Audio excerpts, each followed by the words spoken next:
Hello everyone. अमेरिकी राष्ट्रपति चुनाव में डोनाल्ड ट्रंप ने जीत हासिल कर ली है। 20 जनवरी 2025 को अपना कार्यभार अमेरिकी राष्ट्रपति के रूप में संभाल लेंगे। इस दौरान यह भी चर्चा अब शुरू हो गई है कि डोनाल्ड ट्रंप के अमेरिकी राष्ट्रपति बनने के पश्चात क्या भारत अमेरिका के संबंधों पर अमेरिकी फर्स्ट पॉलिसी का असर पड़ेगा। यह विदेश नीति का हिस्सा है जो कि डोनाल्ड ट्रंप यहां पर लगातार अपने भाषणों के दौरान इसकी चर्चा करते रहे हैं, यानी अमेरिका फर्स्ट। इस पॉलिसी के तहत अमेरिका भारत के साथ किस तरीके के अपने संबंधों को आगे बढ़ाएगा। इसके साथ ही चीन, रूस, यूक्रेन जैसे कई सारे मुद्दे भी इसके बारे में आज हम यहां पर चर्चा करेंगे। सबसे पहले अमेरिका फर्स्ट पॉलिसी के हिस्से में कौन कौन से बिंदुओं को यहां पर अहम जगह दी जा रही है उसके बारे में देखें तो जहां भारत और कह सकते हैं कि अमेरिका के रिश्तों में दो अहम मुद्दे इसमें होने वाले हैं। एक तो यहां पर H-1B वीजा को लेकर के है और दूसरा टैरिफ ट्रेड को लेकर के है। वहीं वैश्विक स्तर पे बात करें तो रूस यूक्रेन का युद्ध, इजराइल हमास का युद्ध भी यहां पर अहम होने वाला है कि किस तरीके से डोनाल्ड ट्रंप इसे संभालेंगे। इसके साथ ही भारत अमेरिका, भारत चाइना और अमेरिका चाइना के संबंधों के त्रिकोणीय पक्षों का भी आकलन किया जाएगा। पाकिस्तान और बांग्लादेश को लेकर के इस समय यहां पर अमेरिकी फर्स्ट पॉलिसी में क्या रोल होने वाले हैं, आइए सबके बारे में समझते हैं। तो एक एक करके सबसे पहले हम भारत और अमेरिका के संबंधों में दो मुद्दों को समझने का प्रयास करते हैं। इसमें पहला जो मुद्दा होने वाला है कि भारत के निर्यात पर अधिक टैरिफ लगाया जा सकता है डोनाल्ड ट्रंप के शासनकाल में, यानी कि इनका कार्यभार संभालने के साथ ही भारत अमेरिका के संबंधों में ट्रेड को लेकर के समस्या हो सकती है। ट्रंप ने देखा जाए तो दोबारा राष्ट्रपति बनने के साथ ही भारत के निर्यात पर इसका असर देखने को मिलेगा। ट्रंप जो है कहते हैं कि भारत एक टैरिफ किंग है, यानी कि बहुत ज्यादा भारत यहां पे टैरिफ लगाता है। अमेरिकी सामान पे ज्यादा टैक्स लगाने वाले देश के रूप में वो भारत को मानते हैं। दोनों ही देशों के बीच यहां पर अगर हम व्यापार की स्थिति का आकलन करें तो पिछले साल 2023-24 में 128.78 बिलियन डॉलर यानी कि करीब 10 लाख करोड़ का कारोबार हुआ है। इस दौरान भारत ने अमेरिका को 77.52 बिलियन यानी कि 6 लाख करोड़ रुपए का निर्यात किया है, यानी कि भारत यहां पर अमेरिका के साथ व्यापार में हमेशा सरप्लस की स्थिति में रहता है, जिसको इन डेटा के हिसाब से यहां पर आप देख सकते हैं। 2022-23 में जहां पर 10.07 लाख करोड़ का यहां पर व्यापार हुआ है, वहीं ये 2023-24 में बढ़ करके 10.85 लाख करोड़ हो गया है। किन चीजों का हम निर्यात यहां पर करते हैं तो अगर देखें तो भारत अमेरिका को प्रमुख रूप से कमोडिटी, मोती, कीमती पत्थर, बायोलॉजिकल, मेडिकल, पेट्रोलियम प्रोडक्ट्स इत्यादि यहां पर निर्यात करते हैं। वहीं भारत अमेरिका से जो आयात करता है वो है मिनरल, ऑप्टिकल, फोटोग्राफी उपकरण, electrical machinery, nuclear reactor, boiler इत्यादि हम यहां पर आयात करते हैं। एक तो मुद्दा यहां पे टैरिफ को लेकर के है। दूसरा जो अहम मुद्दा भारत और अमेरिका के संबंधों में देखने को मिलेगा वो है H-1B वीजा। इसको लेकर के अमेरिकी राष्ट्रपति का क्या रुख है तो यहां पर देखिए जो अभी आंकड़े हैं पहले वो अगर हम देखें तो कहते हैं कि 2023 में कुल 3.86 लाख प्रवासियों को H-1B वीजा दिया गया, जिसमें 2.79 लाख भारतीय थे और अब ट्रंप वापस यहां पे लौट रहे हैं। ट्रंप की जो पहले की यहां पे पॉलिसी रही है H-1B वीजा को अमेरिकी वर्कफोर्स के लिए बेहद वहां पे खराब बताते हैं। ट्रंप दोबारा ऐसे नियम फिर से यहां पे लगा सकते हैं, ऐसी शर्तें लेकर आ सकते हैं जिससे यहां पे प्रवासियों को यहां पर आने से रोका जा सके। इसमें सबसे ज्यादा जो असर होगा वो भारतीयों पर होगा, क्योंकि सबसे ज्यादा भारतीय प्रवासी यहां पर अमेरिका की तरफ जाते हैं। मूल रूप से हम बात करें तो फाइनेंस, दूसरे प्रोफेशनल्स, आईटी सेक्टर्स पर यहां पर ज्यादा असर पड़ता हुआ दिखाई दे सकता है। अमेरिका नौकरी के लिए H-1B वीजा पर यहां पर निर्भर है, लेकिन दूसरी तरफ वो ये भी कहते हैं कि अगर मैं अमेरिका का राष्ट्रपति होता तो रूस यूक्रेन को युद्ध को भी रुकवा देता, राष्ट्रपति 24 घंटे में यहां पर इस जंग का समाधान यहां पर इत्यादि कर दूंगा। इस मुद्दे के बारे में अभी हम डिस्कस करेंगे, लेकिन वो ये भी कहते हैं कि देखिए हम पेशेवर स्किल्ड लोगों को यहां पर जरूर हायर करेंगे, लेकिन बहुत ज्यादा लोगों को यहां पर जो संख्या लगातार बढ़ रही है उसके लिए यहां पे वो पक्षधर नहीं है। हाँ, स्किल्ड लोगों को जरूर यहां पर वो इसके संदर्भ में पक्षधर जरूर रहे हैं।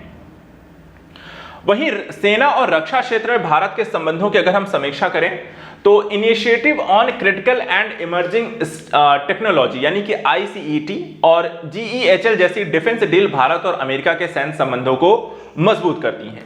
ये डील्स देखा जाए तो बाइडेन के कार्यकाल में हुई हैं और उम्मीद है कि ट्रंप की वापसी के बाद भारत के अमेरिका के साथ रक्षा और सेना संबंध यहां पे और भी मजबूत होंगे। दोनों ही देशों के डिफेंस डील पर अगर हम नजर डालें कि 2016 में जहां पर ये 33.60 यहां पे डॉलर का रहा है, बिलियन डॉलर का, वहीं डोनाल्ड ट्रंप के शासनकाल में 41.93, डोनाल्ड ट्रंप 2018 में 50 और डोनाल्ड ट्रंप 2019 में 55.40 बिलियन डॉलर का यहाँ पर डिफेंस डील भारत और अमेरिका के बीच यहाँ पर हो चुकी हैं। तो यानी यहाँ पर डिफेंस के क्षेत्र में यहाँ पर इसके बढ़ते हुए दिखाई दे सकती हैं। इसका एक अहम कारण चाइना और क्वाड जैसे क्षेत्र भी हैं कि भारत अमेरिका के साथ अपने रक्षा संबंधों को मजबूत करता रहा है। अगर देखा जाए तो चीन इसकी बड़ी वजह इसलिए हो सकती है क्योंकि चीन के प्रभाव को रोकना अमेरिका के लिए हमेशा अमेरिकी फर्स्ट पॉलिसी में एक हिस्सा रहा है। पिछले टर्म में भी देखा जाए तो इंडो पैसिफिक क्षेत्र में अमेरिका, भारत, जापान, ऑस्ट्रेलिया ने मिलकर के क्वाड के गठबंधन को मजबूत करके चीन को रोकने के लिए यहां पर प्रयास किया था। भारत के साथ अमेरिकी सैन्य समझौतों के माध्यम से इसे और भी मजबूत किया जा सकता है और ट्रंप के अगले कार्यकाल में हथियारों की खरीद, तकनीक का ट्रांसफर, ज्वाइंट मिलिट्री एक्सरसाइज गतिविधियों को बढ़ते हुए देखा जा सकता है। ये तो यहां पर भारत और अमेरिका के संबंधों पर हम देखते हैं। इसके साथ ही साथ कुछ ऐसे मुद्दे हैं जिसमें भारत के लिए हमेशा समस्या रही है, जैसे पाकिस्तान, कश्मीर को लेकर के पाकिस्तान का रुख, बांग्लादेश में हिंदुओं पर हो रहे एक तरीके से हमले, इनको लेकर के भी कहीं ना कहीं अमेरिका में डोनाल्ड ट्रंप की जो पॉलिसी है वो भारत के पक्ष में आती हुई दिखाई देती है। सबसे पहले हम पाकिस्तान को लेकर के देखें तो ट्रंप ने कहा था कि हम उनके साथ अपने संबंधों को आगे बढ़ाना चाहते हैं, लेकिन ट्रंप ने यह भी यहां पे कहा था कि जो आतंकवाद का मुद्दा है, यानी कि आतंकवाद को लेकर के जवाबदेही पाकिस्तान को तय करनी होगी, ये यहां पे ट्रंप का अपना अमेरिकी फर्स्ट पॉलिसी के तहत एक हिस्सा है।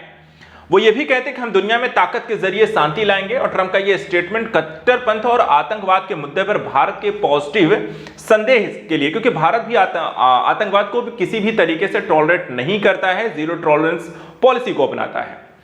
वहीं हम बात करें पाकिस्तान पे कब कब क्या क्या एक्शन लिए जा चुके हैं, तो इसमें 2017 से 2021 के दौरान ट्रंप ने पाकिस्तानियों को मिलिट्री एड को यहां पर देखा जाए तो रोक दिया था।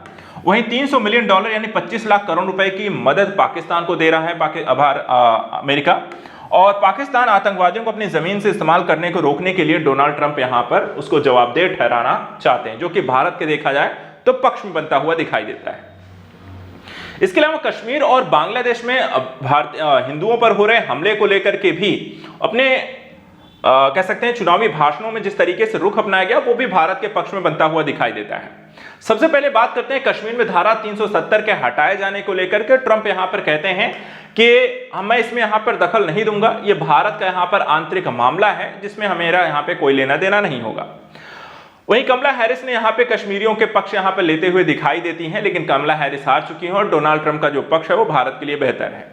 वहीं बांग्लादेश में अल्पसंख्यक हिंदुओं पर हो रहे अत्याचार को लेकर उन्होंने कहा था कि बांग्लादेश में हिंदू, क्रिश्चियन और दूसरे अल्पसंख्यकों पर हिंसा हो रही है, उन पर हमले हो रहे हैं, उन्हें लूटा जा रहा है और मैं इसकी यहां पर निंदा करता हूं। यानी कि वो कहीं ना कहीं अल्पसंख्यक के मुद्दे पर बांग्लादेश में यहां पर चल रही अशांति, जो कि भारत के लिए भी एक समस्या है, उसको कहीं ना कहीं यहां पर वो ज्यादा पुरजोर तरीके से समाप्त करने की ओर यहां पर देखते हैं, खासकर अल्पसंख्यकों को संरक्षण देने की बात करते हैं। इसके बाद वैश्विक स्तर की दो बड़ी चुनौतियां, जिसमें रूस यूक्रेन युद्ध, इजराइल हमास युद्ध को लेकर के यहां पे ट्रंप का क्या कहना है। वो कहते हैं कि यहां पे डोनाल्ड ट्रंप राष्ट्रपति बनने के साथ ही रूस यूक्रेन युद्ध, इजराइल हमास जैसी बड़ी चुनौतियों को देखने को मिलती हैं, लेकिन इसके संदर्भ में ट्रंप पहले ही पीस थ्रू पावर यानी कि ताकत के दम पर शांति लाने की बात यहां पर वो कहते हैं।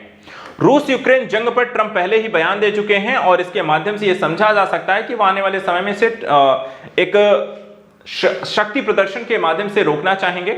जो उनका कथन यहां पर है कि अगर मैं अमेरिका का राष्ट्रपति होता तो रूस यूक्रेन जंग शुरू ही नहीं होती और फिर राष्ट्रपति बनने के 24 घंटों में ही मैं इस जंग का यहां पे समाधान कर दूंगा। तो ये एक बड़ा स्टेटमेंट है जो कि यहां पे आने वाले समय में देखने को मिल सकता है।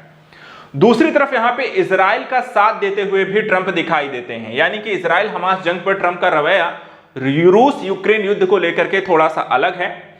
ट्रंप जल्द से जल्द गाजा में युद्ध को खत्म करने की बात जरूर यहां पर कहते हैं, लेकिन ये यहां पे नहीं कहते हैं कि सीज़फायर के जरिए युद्ध को खत्म करना चाहते हैं या हमास को खत्म करके, इसके बारे में पूरी तरीके से श्योर यहां पे बयान नहीं देते हैं। इजराइल क्योंकि अमेरिका का अच्छा दोस्त है और भारत के लिए भी यहां पे इजराइल एक अहम देश के रूप में रहा है, ऐसी स्थिति में ट्रंप अपने पिछले कार्यकाल में कई मौकों पे खुलकर इजराइल का समर्थन भी कर चुके हैं। तेल अवीव की जगह वो यरूशलेम को इजराइल की राजधानी बना चुके हैं और इसके साथ ही अमेरिकी दूतावास को तेल अवीव से यरूशलेम यहां पे शिफ्ट कर चुके हैं और साथ ही ट्रंप ने सीरिया के गोलान हाइट्स से इजराइल के इलाके को खाली करने के यहाँ पे मान्यता भी दी। यानी कि सारे मुद्दे जो हैं वो देखने को मिलते हैं इजराइल के पक्षधर अमेरिका बनता हुआ दिखाई देता है। यानी कि अमेरिका फर्स्ट पॉलिसी में काफी कुछ अहम होने वाला है और वैश्विक स्तर पर यहाँ पे काफी कुछ परिवर्तन होते हुए देख सकते हैं। आने वाले समय में भारत अमेरिका के संबंधों में यहाँ पे कुछ दरार भी देखने को मिल सकती है तो कुछ सपोर्ट भी देखने को मिल सकता है। यानी कि भारत अमेरिका संबंध एक बार फिर से नई दिशा लेते हुए मजबूती की ओर फिर से बढ़ सकते हैं। फिलहाल आज के सत्र में इतना ही। करंट अफेयर्स के लिए आप लगातार हमारे साथ जुड़े रहें। Thank you so much and good luck.